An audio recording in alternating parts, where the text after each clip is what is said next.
Hello, everyone. This is Adam Meister, the Bitcoin Meister, the Disrupt Meister. Welcome to the One Bitcoin Show. Today is December the 4th. Oh, it still is on the West Coast. I'm almost there. 2018. Strong hand, long-term thinking, unconfiscatable. Bitcoin is the next Bitcoin. One Bitcoin equals one Bitcoin. And yeah, Bitcoin is the apex predator. I post a new show here every day. The archives are at disruptmeister.com. Everything I talk about in this video is linked to below. Follow me on Twitter at TechBalt, TECHEALT. Value your wealth in Bitcoin. If you still have the same amount of Bitcoin you had before, if you had, it's called the One Bitcoin Show. You were aiming to get one Bitcoin. You got one Bitcoin. You still have one Bitcoin. People are telling you lost money. You didn't lose money. You still got your one Bitcoin, right? You still got the apex predator. All right. So Coinbase sent out an email and it says, starting today, you can link your PayPal and Coinbase accounts for instant withdrawals. There is no fee to withdraw funds to PayPal. To enable withdrawals, add PayPal as a linked account in settings. So I guess a lot of people must be selling their crypto on Coinbase and then and valuing their wealth in fiat and wanting to get their fiat off of Coinbase. And so Coinbase is making it easier for you to do that and for the IRS for the IRS to know that you're doing that. Again, if you are selling your crypto for fiat on Coinbase, you have to pay taxes in the United States of America, and you're not going to be getting around that fact because they have all your info, and they're going to, you'll be withdrawing it to PayPal. They also have all your info. For some people, that's what crypto is all about, giving away all your info. But for a lot of people, it's not about relying on these centralized authorities. But anyway, I thought it was interesting that Coinbase is making it easier for you and the IRS to value your wealth in fiat. I guess thanks, Coinbase, for those fiat. I'd rather be valuing my wealth in Bitcoin and not selling my Bitcoin at all, which, of course, I'm doing. I'm not selling my Bitcoin at all. I've never sold my Bitcoin for fiat, ever. All right. Now, what do we have here? PayPal, Coinbase. Oh, yeah. Whatever, first of all, pound that like button, people. Pound that like button if you like me bringing back the past, because now it's the ghost of crypto's past I want to talk about. Ooh. Ooh. All right. So whatever happened to Parabolic Trav? Whatever happened to that? Everybody remembers that guy, right? From way back in 2017. When this dude just appeared out of nowhere, he was the biggest Bitcoin bull of them all. I mean, he was talking $100,000, $200,000. Who knows what he was? And he had all these fancy charts, and everyone was following him. And I mean, again, he probably, I don't know how he valued his wealth, but he was talking a lot of fiat numbers. I'm not going to I don't know what his thought pattern was. But he was talking a lot of fiat, and people were just loving it a year ago. Now I noticed the dude hasn't tweeted since like 2017. And excuse me, since September of this year. Excuse me, it's late at night here. But still, he's become quite silent in the last few months. And again, I appreciate a guy who's very positive Bitcoin. I mean, I'm a very positive Bitcoin guy. But I mean, when the going gets tough in terms of fiat, why do you leave? Why do you disappear? Why do these people disappear? I don't know, man. I'm loving it. Every day I post a new video here, okay? And that's a video. I mean, the dude just stopped. His thing was tweeting. I don't even know if that guy was on any videos or anything. And I'm sure he's a nice guy. I'm not sure he's a nice guy, but I mean, a good guy. I mean, he was a Bitcoin fan.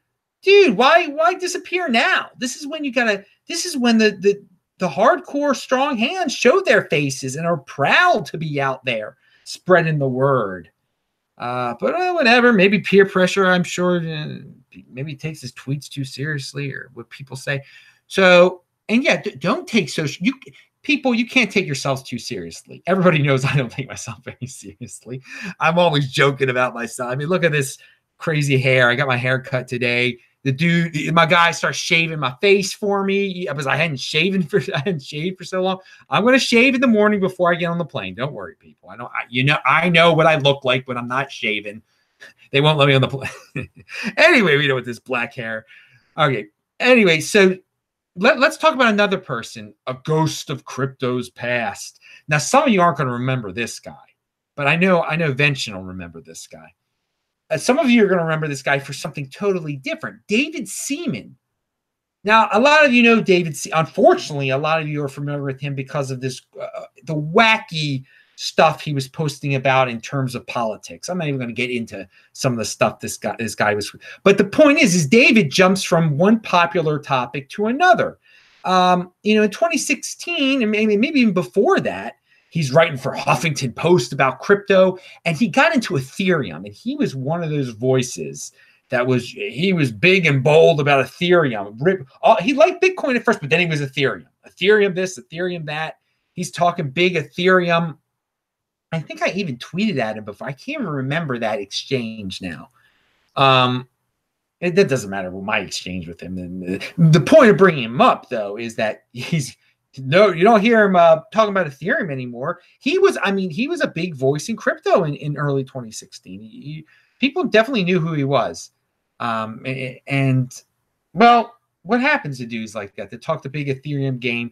And now where are you now, man? Where are you?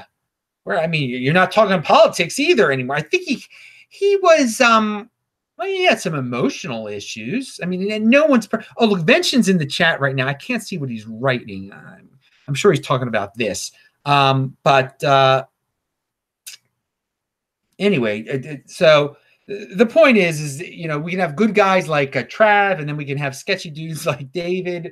And again, if he has serious emotional problems, I'm not putting him down for that or whatever. Everyone's got their issues and everything, but he is gone, or at least not as vocal as he was. And I linked to a Medium post of his from early 2016, linked to below. What's it called?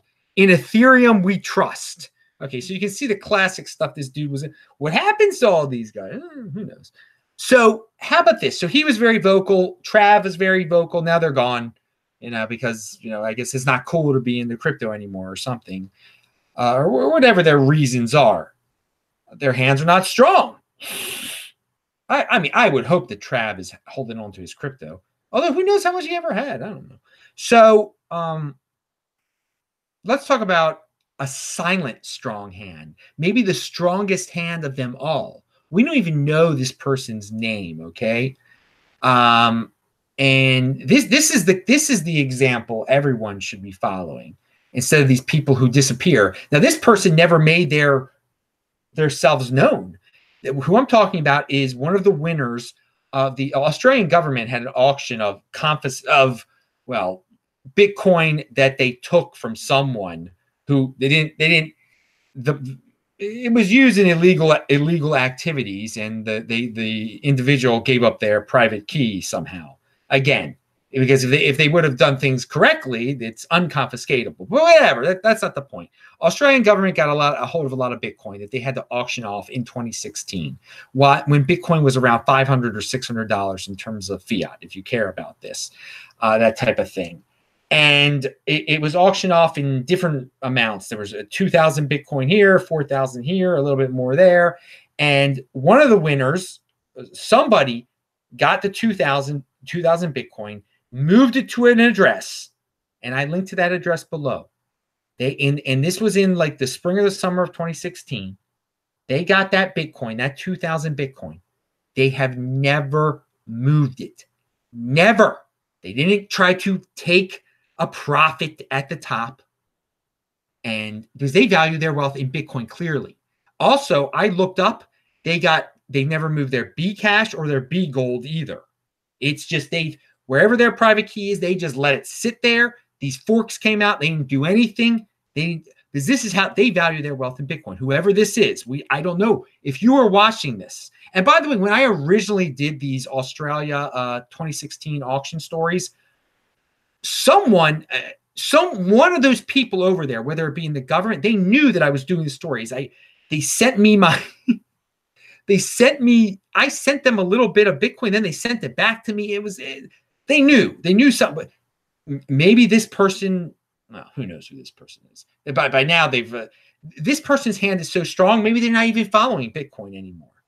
But this is my point. Let me put it into fiat numbers for you, for all the fiat freaks out there. So if this guy has 2,000 Bitcoin, okay? And again, if you're watching this, dude, fly me out to Australia. We'll hang out. I'd love to meet you, man. Oh, God, I crack myself up for that. Anyway, but no. So 2,000 Bitcoin the guy has had, and also 2,000 B cash, 2,000 B gold. But forget about all that. So some people are going to say, well, that means at one point it was worth almost $32 million. Almost $32 million. It was wait, where did I get that darn number to? No, it was almost, excuse me, it was almost worth $40 million. I know where I can.